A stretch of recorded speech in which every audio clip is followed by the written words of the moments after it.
Olá, começa agora mais uma edição do Espaço Parlamentar aqui na TV Câmara Jacareí, a TV pública da cidade.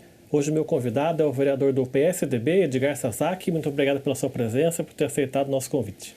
Obrigado, Rodrigo. E mais uma vez estou aqui no Espaço Parlamentar, né? Vamos começar essa nossa conversa falando um pouquinho sobre esse balanço de 2024 até agora. Como é que o senhor tem percebido esses primeiros 5 meses do ano em relação aos contatos aqui da Câmara, a relação com o prefeito? Como é que tem sido o último ano do mandato, né? Bom, você sabe que eu estive um período na Secretaria de Infraestrutura, né? Tá? Então fiquei um pouquinho ausente e tudo mais. E a partir desse ano nós estamos aí retornando novamente aqui à casa e com isso, com alguns projetos também, tá? É lógico que os projetos levam um pouco de tempo, né? Agora que começa a aparecer alguns projetos nossos aí. E eu tenho acompanhado bastante as obras que estão ocorrendo nessa cidade, que também é uma obrigação do vereador estar acompanhando essas obras para ver se não está sendo feito nada errado e tudo mais, né? Tá? E com isso poder acompanhar, né? Essas obras no caso, né? Essas obras de drenagem, né, que o senhor tem acompanhado bastante, que são obras que não aparecem tanto, mas na hora do aperto, né, que da enchente, quando tem uma chuva forte, aí a gente vê esse resultado. Como é que o senhor pode falar para a gente sobre essas obras? Como é que está hoje a situação delas? Fala um pouquinho sobre isso. Então, você sabe que desde 2017, quando eu estive como vice-prefeito e tudo mais, né, nós iniciamos várias obras de drenagem, tá? E eu vejo que essas obras de drenagem, né, que estão ocorrendo atualmente, né, porque o prefeito em 2021, ele resolveu dar prioridade nas questões de drenagem. Por que isso aí, né? Justamente porque nós estamos tendo problemas aí nas questões climáticas e tudo mais, haja visto o problema que ocorreu no Rio Grande do Sul, e o prefeito não está errado. Então foram escolhidos alguns locais, são na verdade 31 locais que a Defesa Civil de Jacareí aponta como área de risco. Dessas foram escolhidas 5 áreas. Então nós temos hoje a obra lá do Jardim Luiza, que praticamente a obra de macro-drenagem já está concluída, ali no Córrego Seco, e mais 4 obras ali no Córrego do Tanquinho. Tá? Dessas, por exemplo, que eu destaco bastante, é uma obra de 2,6 quilômetros, que está ocorrendo ali atrás ali do Jardim Emília, tá? São, na verdade, uma canalização bastante grande, Uhum. tá? Trechos aí com 13 metros de largura por 3,5 metros de profundidade. Então, praticamente está se fazendo um rio ali, tá? Por que está sendo feito uma obra grande como essa? Justamente porque a região oeste, nos últimos anos, né, é o local onde sempre teve mais problemas. Grandes enchentes, né, casas sendo inundadas, pessoas perdendo tudo. Então essa obra é super importante. Para realmente melhorar mais, assim, nos locais, também são mais 3 obras. Tá? Uma ali no São Luís, em que está sendo feita toda a parte de canalização no caso, colocando gabiões, tá? E uma passagem ali na Luca Nogueira Garcês. A Diogo Fontes é um outro trecho também que é bastante problemático, em que também ali vai ter uma travessia também na Luca Nogueira Garcês. E outro trecho é ali onde teve aquele problema daquela guarita que caiu no córrego, tá, há uns anos atrás, né? Que também está sendo reconstruído ali, esse córrego no caso. Então são 3 grandes obras nesse local, praticamente ali na região do São Luís e também do Esperança, tá? E na somatória está sendo gasto ali praticamente 25 milhões nesses 3 trechos. E nesse do córrego do Tanquinho, naquele trecho ali da Jardim Emília, por exemplo, já é uma obra de 55 milhões, né? Então são recursos bastante grandes, né? Tá? E todas elas com o recurso do CAF, que é o Banco Latino-Americano, né? E são obras que eram necessárias porque eu imagino que por dentro, por Jacareí ser uma cidade muito antiga, devia estar tudo estragado por dentro ou apodrecido. Era isso mesmo que aconteceu? Na verdade, com o passar do tempo, o que está acontecendo, né? está tendo muita impermeabilização do solo, esse é um. E outro que toda a cidade de Jacareí, principalmente na parte urbana, são trechos muito planos, né? E tem muito problema de drenagem. Então, quando você tem um trecho muito plano, a água ela caminha muito devagar, tá? E outra coisa também é que o clima está mudando muito. Então, você tem chuva muito grande, tá? Um volume bastante grande num curto prazo. Então, você tem que ter uma estrutura que possibilite essa drenagem no caso. Tá? Então, são fatores, né, que realmente levam a ter problema de enchentes. E, lógico, né, nenhum prefeito, assim, quer dizer, quase todos os prefeitos não gostam de fazer obra de drenagem. Por quê? Porque são obras caríssimas e que muitas vezes ficam escondidas debaixo da terra. Tá? Então, é muito complicado quando você fala em infraestrutura, no caso, obra de infraestrutura. Tanto é que você não vê, por exemplo, placas né, de esgoto, por exemplo, ou de drenagem, porque fica realmente tudo embaixo da terra, né? Então, normalmente os prefeitos não gostam de fazer. Mas o nosso prefeito Isaías, ele deu prioridade, então durante aí esses quase 7 anos e meio, já foram investidos mais de 133 milhões, que poderiam ter sido gastos aí para fazer, por exemplo, recapagem do asfalto e tudo mais. Mas como assim existe esse problema e vendo as pessoas perdendo tudo, muitas vezes, então o prefeito Isaías preferiu dar prioridade na questão de drenagem. E são obras, como o senhor falou, dos valores, são obras muito caras, obras que demoram um certo tempo para serem concluídas, né? Mas que o munícipe vai ver na prática essa solução da obra quando realmente chover no bairro dele, onde tem tido várias enchentes ao longo dos anos, e ele perceber que a pancada de chuva que pode cair lá não vai acontecer mais nada, né? Exatamente, né? Além do que você falou, né? Causa muito transtorno também, né? Então trânsito, a população fica super indignada, falando, pô, essa obra não terminar nunca, tudo mais. Mas a primeira coisa que eu respondo para eles, né? Que realmente, né? Tá? Qualquer obra que você faça, mesmo na sua casa, você contrata, né? Os profissionais da área que fala que um mês estaria pronto, demora 3, 4, 5 meses muitas vezes, né? Então isso é muito comum, né? Porque quando você começa a mexer, começa a aparecer muitos problemas, tá? E essas obras de drenagem, o que está acontecendo, né? Que começa a aparecer muita interferência, né? Ali na Lucas mesmo, começou a fazer uma passagem ali, começou a encontrar a tubulação da Comgás, ali tem a adutora do SAI, de água, e também a de telecomunicações, no caso, né? Que tem, quer dizer, tem ali os fios da Vivo, né? Então, quer dizer, você encontra muita interferência e com isso realmente faz com que alongue, né, o período dessas obras, no caso, né? Tá? Então, deve ser por causa disso que realmente os prefeitos muitas vezes não gostam de fazer, né?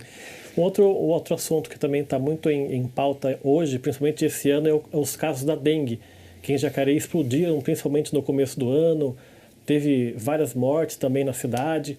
Como é que o senhor viu o papel da prefeitura nesse sentido e também no processo de conscientização, né, das pessoas em cuidarem de cantos com água? Como é que o senhor observou isso? Então, Rodrigo, uma coisa que eu sempre falo, né? Quando você fala em combate a insetos, né? Eu sou agrônomo, engenheiro agrônomo e tudo mais.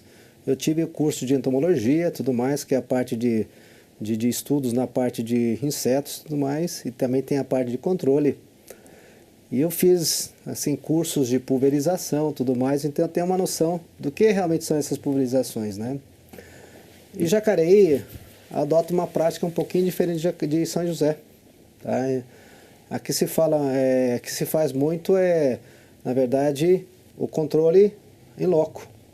Evita-se fazer o fumacê, porque o fumacê, na realidade, ele resolve um problema parcial só. Ele não resolve o problema, porque ele controla somente adultos. Mas quando você faz um fumacê, ele vai matar o inseto que estiver ali. Mas aquele que, depois de alguns minutos, né, começa a eclodir novos adultos, né, das pupas, esse eles não pegam, porque o produto não pega nem larva, nem ovo e nem pupa. Ele só pega adulto. Então você controla ali, naquele momento. Passado aquele momento, você já está tendo novos adultos também. E se tiver pessoas contaminadas, ele vai continuar picando e passando para as outras pessoas. E uma coisa que acontece que eu vejo bastante, na hora do fumacê, as pessoas fecham suas casas, que deveria ser o contrário. Deveria expor a sua casa para que realmente o produto entre. Tá? Agora, o fato da gente não ser favorável é porque, primeiro, é um produto que faz mal para o ser humano, que se utiliza piretróides. Os piretróides também fazem mal também para os insetos, logicamente os insetos predadores, assim como também os inimigos naturais como lagartixas, pererecas, né, rãs, sapo, tudo mais. Então tudo isso aí é afetado pelo uso desses produtos. Tá? Então a gente tem assim um certo receio dessa aplicação. Tá? Então a gente, assim, eu sou favorável a não fazer o fumacê também por causa disso, né? Essas atitudes que a prefeitura tem tomado de conscientizar a população, distribuir informação, compartilhar informação, é que também é importante a pessoa mesmo se conscientizar para não ter ali o mosquito, né? Exatamente. Eu acho que o trabalho de conscientização é o mais importante. Como eu falei para vocês, né? O controle, por exemplo, de um pernilongo, tá, é diferente de uma dengue, do mosquito da dengue. Larva, na fase de larva, no caso de dengue, de pernilongos, por exemplo, você pode fazer o uso de larvicidas, que normalmente as larvas de pernilongo, eles se alimentam de matéria orgânica, então eles estão presentes aonde? Eles estão presentes normalmente nos córregos. Enquanto que a larva da dengue, ele está presente em quê? Em caixa d'água, em piscinas, em recipientes próximos da sua casa. Então as pessoas têm que tomar cuidado com esses criadouros próximos da sua casa. Por isso que eu falo que tem que ser feito esse trabalho com a comunidade, no caso, né? Com os moradores, né? Que é o mais importante e o mais eficiente. Então, diferentemente do controle dos pernilongos, né? Que a prefeitura tem condições de fazer o combate através dos larvicidas, né? Tem que fazer o controle residência por residência. Quer dizer, cada residência teria que fazer o seu controle, na verdade, né? E a prefeitura, na medida que foram subindo os casos, né, de pessoas internadas, ela foi abrindo espaços em outros hospitais, outras UBSs, para poder atender também essas pessoas. Isso também conta como algo relevante, né?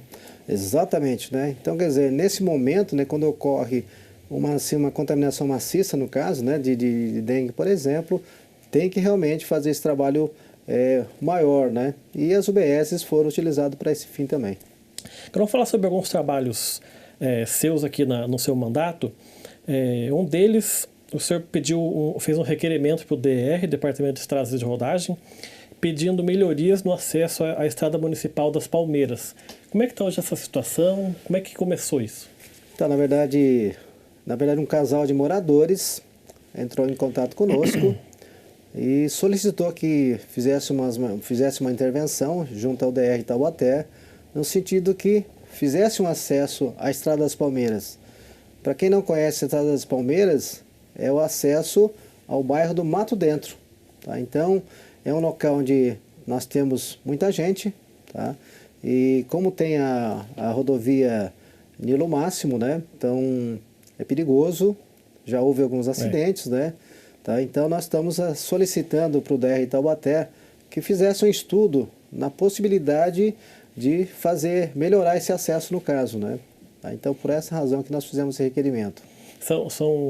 É um acesso difícil ali, que seria assim, um processo de estudo para colocar o quê? Ou uma faixa de pedestre, ou um semáforo, o que poderia? Seria, na verdade, melhorar realmente a largura da entrada, por exemplo, né? E com isso poder estar alargando o acostamento, tá? Melhorando o acesso em si à estrada do Mato Dentro também. Então são medidas que poderá melhorar esse acesso e com isso dar maior segurança para os moradores locais, no caso. Tem um projeto seu que é sobre denominação de ruas no Jardim Aprisco, né? Que é onde fica o terreno da Lavalpa ali. O senhor fez esse projeto recentemente, foi adiado, mas vai ser voltado daqui a pouco. Queria que você falasse sobre isso também, que é um terreno que tem muita história aqui em Jacareí por conta da família que fundou ali, né? Exatamente. Esse projeto foi um pedido da família, através de uma amiga que é a Patrícia Brison. Ela entrou em contato com a gente, dizendo que a família estava pedindo para escolher um vereador, né, que pudesse fazer esse projeto. E como eu conheço a família Lessix, né, tá, tenho amizade, né, com eles, com o Jerome, com o Fabrício, né, com toda a família, então eu falei, não, posso fazer sim. Aí nós começamos a fazer o estudo, porque esse local é o local da antiga fábrica Lavalpa, que nos anos 70 teve aquele problema de incêndio e tudo mais, depois retomaram novamente, mas com a questão das importações de lãs, né, tá, a atividade caiu muito, tá, e com isso eles pararam, porque ali antigamente era um local onde se criava muito carneiro, tá, e com isso fazer toda a lã, né, que é necessária para fazer aliás, o carneiro, para produzir as lãs no caso, né, então ali tinha um lanifício, né, e com isso Jacareí tinha um nome bastante destacado aí no cenário nacional. Mas infelizmente, que não falei para você, com as importações, né, de produtos sintetizados, isso fez com que realmente a atividade se tornasse totalmente inviável no caso, né. São 5 ruas ali que vão ser denominadas, e as 5 ruas com nomes correspondentes à indústria de manufatura têxtil, né? Exatamente. Que é a rua do lanifício, igual o senhor falou, do aprisco, carneiro, ovelha e pastor, né? Exatamente, tudo que está ligado à questão da lã em si, né.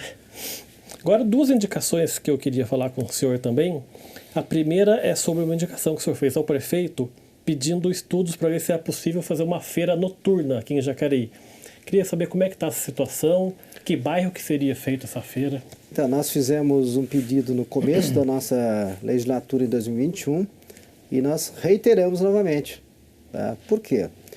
Porque hoje uma feira noturna, além de você possibilitar as pessoas de comprar os seus produtos hortifruti granjeiros muitas vezes, né? Tá?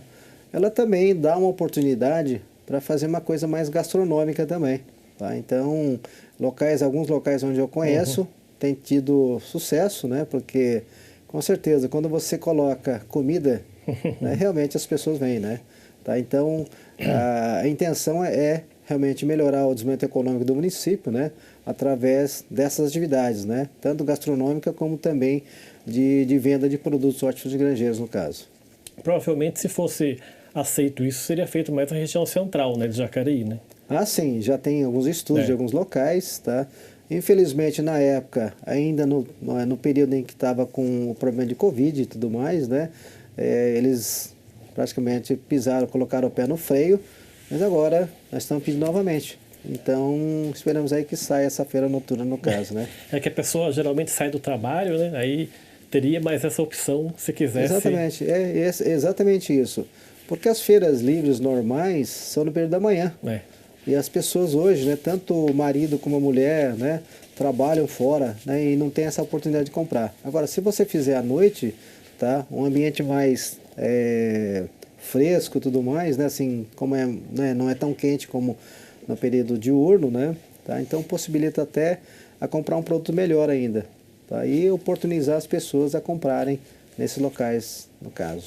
E tem uma outra indicação também sua ao Poder Executivo, que pede estudos para drenagem subterrânea na Avenida Lucas Nogueira Garcês. Como é que está hoje esse processo? Então, praticamente já está para ser feito, né, essa obra. É ali na Lucas, próximo ali à antiga... tinha uma marmoraria Carrara, tá? Onde também fica, ali próximo também nós temos ali o antigo Casa de Passagem, né? Próximo ali, em que você tem várias minas ali. Então não tem como concretar aquilo tudo. Então nós estamos sugerindo, né, que façam uma drenagem subterrânea, com isso canalizar aquela água que vem minando, porque o local em si é sempre bastante encharcado, né? Tá? Então a solução que eu vejo é de fazer essa drenagem subterrânea no caso, né? E também eu acredito que seja um pedido dos moradores de lá, que devem também ter percebido isso, né? Ah, sim. E também porque, além das pessoas pedirem, eu também visualizo isso diariamente, porque eu caminho nesse local também. Tá? A gente vê que realmente há necessidade. Tem um projeto seu que também está protocolado aqui na Secretaria, que altera a lei sobre disciplina, o plantio, poda, a substituição dos vegetais arbóreos, né? O senhor tem tido vários projetos ao longo do mandato fazendo esse tipo de alteração, de mudança, Fala um pouquinho sobre isso, desse apanhado, para a população entender do que se trata especificamente. Entendi.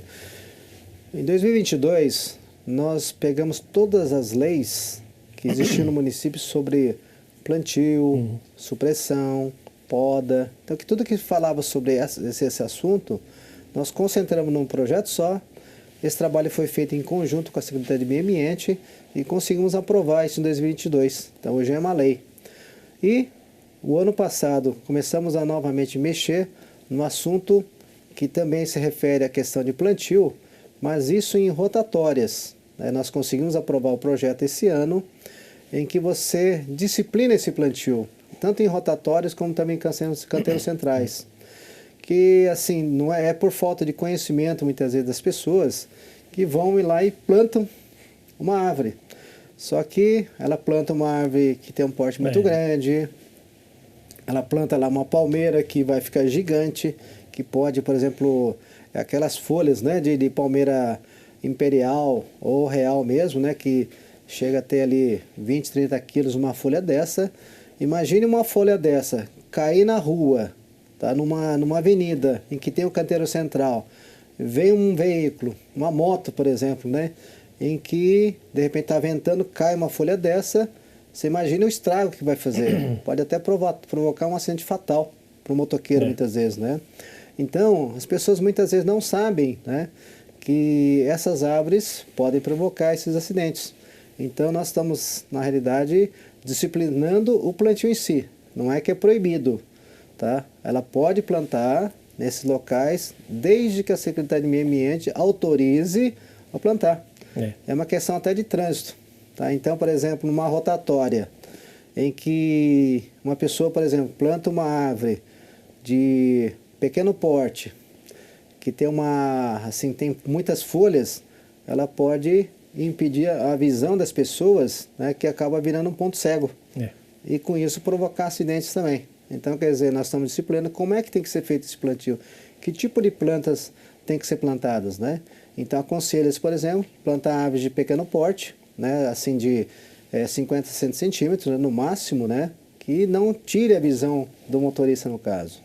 Não, e tem também o problema de se plantar rua em calçadas, plantar, né, árvores em calçadas também, que atrapalham a casa, daí a raiz invade por dentro, né? E também isso também teve um projeto seu que disciplinava isso, não foi? Exatamente, porque você tira a acessibilidade, né, das pessoas, né? Então, as pessoas plantam uma árvore de grande porte, ou de médio porte no caso, em que você tem uma calçada de 1,5 metro, por exemplo, o tronco dela ela pode chegar a 1 metro, por exemplo, de diâmetro, e com isso impedir a passagem de um cadeirante, de uma pessoa idosa, além de comprometer, né, com suas raízes, hoje a canalização de água, esgoto, que passa hoje nas calçadas, né? Então isso pode comprometer.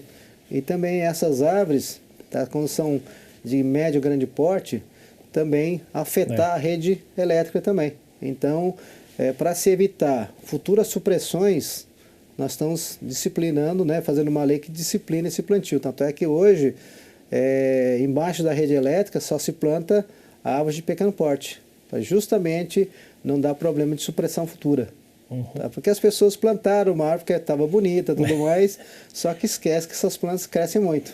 Não sabe o tamanho que vai ficar depois que planta, né? Exatamente. E outra, as suas raízes muitas vezes levanta a calçada, tá? Então com isso vai realmente comprometer a estética, né, da rua e tudo mais, e essas mesmas raízes podem atingir até as residências, como já vimos vários locais em que a casa está sendo comprometida, até com a parte de esgoto, porque as raízes chegam a atingir até a rede de esgoto, porque como o esgoto é um alimento das plantas, elas procuram e com isso dá problema de entupimento na rede de esgoto, por exemplo. E aí quando o proprietário da casa registra tudo aquilo ali, tem que entrar em contato com a Secretaria de Meio Ambiente, porque não é o proprietário da casa que pode ir lá cortar a árvore do jeito que ele quiser, né? Agora, assim, né, existe hoje uma possibilidade, é bom você ter falado nisso, né, que hoje, se a prefeitura ela não tiver condições de fazer essas vistorias e tudo mais, hoje eles podem contratar, né, o morador pode contratar uma empresa que esteja credenciada junto à Secretaria de Meio Ambiente e poder fazer esse laudo. e depois apresentar isso à secretaria. Se realmente for aprovado, pode até essa empresa mesmo executar o serviço, mas desde que esteja autorização. Fala sobre o assunto agora que está rendendo ainda hoje bastante discussão nas sessões de Câmara, que é sobre o fim da intervenção da Santa Casa. O prefeito Isaías mandou para cá o projeto, né, falando desse fim da intervenção. O projeto ainda não foi votado, está uma confusão, se vota, se não vota. Como é que o senhor tem visto essa situação toda, desse projeto do prefeito em relação também a tirar a Santa Casa da prefeitura? Então, Rodrigo, na realidade, quando a gente fala em intervenção, a intervenção normalmente, tá, eu não sou advogado nem nada, mas eu sei que tem que ser por um período curto. Tá? Normalmente 180 dias, né, que tem que ser o prazo da intervenção, só que a intervenção já dura 21 anos. Tá? E sendo que quando a prefeitura assumiu, ele tinha, eu não lembro exatamente os valores, né, acho que era menos de 10 milhões, hoje tem uma dívida próximo de 100 milhões aí. Tá? E a prefeitura, ao longo de 7 anos, ela veio acertando, né, assim, algumas situações, principalmente de funcionários, os impostos atrasados, os SEBAS, né, que é aquele certificado que, né, as instituições filantrópicas têm que ter, né, que é de assistência social, tinha perdido, conseguiu retomar esses SEBAS, e outra que também, a CND, que é a certidão negativa, também fazia anos que não tinha certidão negativa, conseguiu tirar uma certidão agora negativa no caso. Então isso possibilita hoje a Irmandade pegar novamente a Santa Casa, tá? de administrar a Santa Casa no caso. E o prefeito mandou um projeto de lei para essa casa, em que a prefeitura garante, durante 8 anos, né, o pagamento da dívida que resta ainda. Tá? E esse projeto que está dando muita polêmica no caso. Porque a devolução da Santa Casa não é o vereador que vai devolver. Como na época, né, em 2003, foi feito por decreto como se fala, essa intervenção, o prefeito também é só fazer um decreto e devolvendo para a Santa Casa. Então o processo é muito simples, né? Só que o prefeito não quer deixar dívida para o prefeito futuro. Então ele quer deixar uma garantia, né? Que realmente a Santa Casa não vai deixar de receber, né, essa ajuda e com isso saldar a dívida que resta ainda, né? Quer dizer, esse processo é um processo simples, só que precisa passar nessa propositura para não deixar essa dívida para o próximo prefeito. Exatamente. Resumidamente, né? Exatamente, né? Então, na verdade, é uma segurança, né? Tanto para a Santa Casa como também para o próximo prefeito, no caso, né? Essa situação da saúde também é um tema que preocupa sempre, porque por mais que se faça, por mais que se invista em saúde, sempre falta alguma coisa, sempre vai ter a demora nos atendimentos nas UPAs. A gente viu com os casos de dengue, a demora explodiu também. É uma preocupação também da prefeitura aí. O senhor tem escutado da população que o maior problema hoje é a saúde? Como é que o senhor tem avaliado isso? Então, constitucionalmente, né, assim como a educação, né, tá, o município tem que investir pelo menos 15%. O município de Jacareí investe algo em torno de 27%, 28%. Está bem acima, né, quase o dobro do que deve se investir. Durante a pandemia chegou a 32%. Então, quer dizer, a saúde, por mais que você invista, sempre vai estar faltando dinheiro, né? Tá? Então, não é uma exclusividade do município de Jacareí, né? Tá? Mas sempre foi um problema, né? Tá? E o município de Jacareí, tá, desde que assumiu, né, através do governo Isaías, nós assumimos a Santa Casa, ela já investiu mais de 100 milhões, tá? Na verdade não é que foi investido, na realidade se utilizou mais de 100 milhões, porque quando você está numa intervenção, você tem que fazer somente custeio, né? Você não pode investir, né? Então você não pode gastar com investimento, tá? Então o município pagou as dívidas, né, que estavam atrasadas, né, tá? E com isso deixou a Santa Casa numa situação boa, tá? Tanto é que você vai hoje na Santa Casa, não é mais aquela mesma Santa Casa em que as pessoas ficavam preocupadas em ir para lá. Tá? Então muitas vezes, né, alguns até comentam que que os pais, né, pediam para os filhos não mandar para Santa Casa, antigamente, né? Hoje não, hoje a Santa Casa é um outro hospital. Acho que tudo também, essa virada de chave começou com a gestão da Elisete Sgorlon, né? Na Santa Casa, que transformou aquele hospital, né? Exatamente. A Elisete, né, ela entrou em 2017 com a gente, ela fez uma parceria aí com as empresas e tudo mais, houve muita doação, conseguiu fazer aquele centro de imagens, né, bem onde era antigamente o pronto atendimento e também ali o pronto-socorro que ficava nesse mesmo local, tá? Praticamente mudou tudo ali. Então, com essas parcerias, melhorou o corredor, algumas salas, né? Tá? E a Elisete conseguiu fazer uma coisa que é muito importante, que é humanizar a Santa Casa. Tá? E com isso, realmente, começou a ter um clima melhor internamente. E hoje, a Santa Casa, por estar muito bem, tá? Eu vejo que muitas vezes os vereadores da oposição não querem que devolva para a Santa Casa, para a Irmandade, no caso. Tá? Agora, a própria Irmandade está aceitando, porque ela está numa situação boa, né, a Santa Casa. Se ela não tivesse em umas condições boas, tem certeza que a Irmandade jamais ia receber de volta tá, uma coisa que estava com a intervenção da Prefeitura, no caso, né? Tá certo, eu quero agradecer muito a sua presença aqui no nosso programa. Obrigado por ter participado da entrevista. Obrigado. Eu que agradeço, né, Rodrigo, de ter mais essa oportunidade de falar sobre nossos trabalhos, né, como vereador na nossa cidade. Obrigado pela sua participação. O Espaço Parlamentar fica por aqui. A gente volta numa próxima oportunidade. Até lá.